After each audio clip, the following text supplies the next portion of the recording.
Hey everybody, this is Peter here at H&M Realty. I wanted to talk to you about appraisals and how to make sure the appraiser evaluates your property at the highest value possible. Because when you're selling a property or you're refining it, you're cashing out refining it, or you're making that actual property the highest value possible for, like I said, the rental or selling your home, cashing out as much money as possible, you got to make sure you show that appraiser what you've done to the property or how that property is at value at some other comps in the area. So a couple of things. When you show up and you actually meet the appraiser, bring a list of things that you've done to the property and you've fixed up on the property. So if, for instance, it's a rental and you're cashing out some money, bring a list and make sure that list has what you did for the flooring, what you did in the last 2, 3, 4, 5 years. If you've owned the rental for 10 years and you fixed it up that long, make sure it's an itemized list, and also pinpoint how much you spent on what those fixes are and those updates are, because that will, just like for instance, that will take that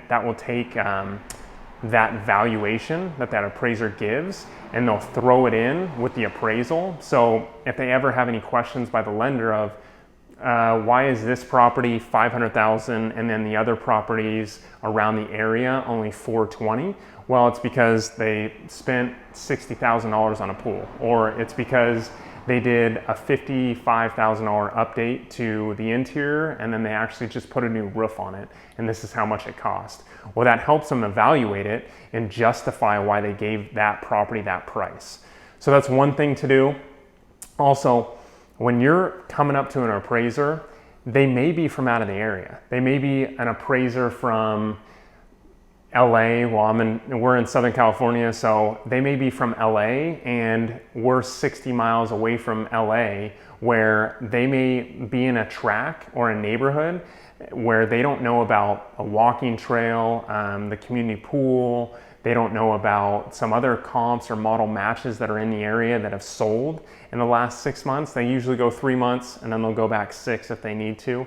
Some properties that have sold in about 6 months or 3 months that they didn't even see, that doesn't really match up to what your property is or was when they actually pulled the tax records, but now it matches theirs because you added on square footage, and they didn't know that because they didn't have the permits from the city or the county to actually match up your house comparatively to those other houses that are in the area. So those are things to do for them. Grab a list of any updates, anything that you've done to the house, any new fixes or anything else in the last, it could be new, could be the last 5 years, and add them on there for an itemized sheet. Also bring your own comparables.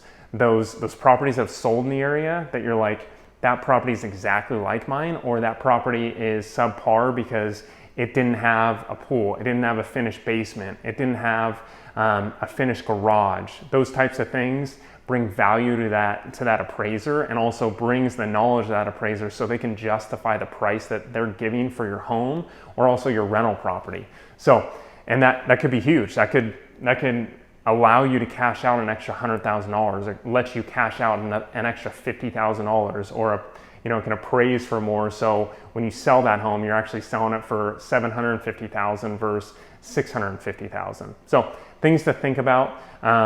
Another thing is, if you did an addition, bring those, if you have them, bring those permits with you or grab them from the city so you can provide them, because if there's an addition, they're gonna, for one, they'll walk around the property, they'll be measuring the property, and they'll realize, for one, well, there's been an addition here, and two, if they don't have it on your sheet that you gave them of the itemized things that you did, you at least have the permits, because he's gonna have to provide that to the lender. The lender's gonna wanna see, okay, well, why is this property evaluated at $100,000 more or $50,000 or $75,000 more? Well, because they added an extra 500 square feet to the property.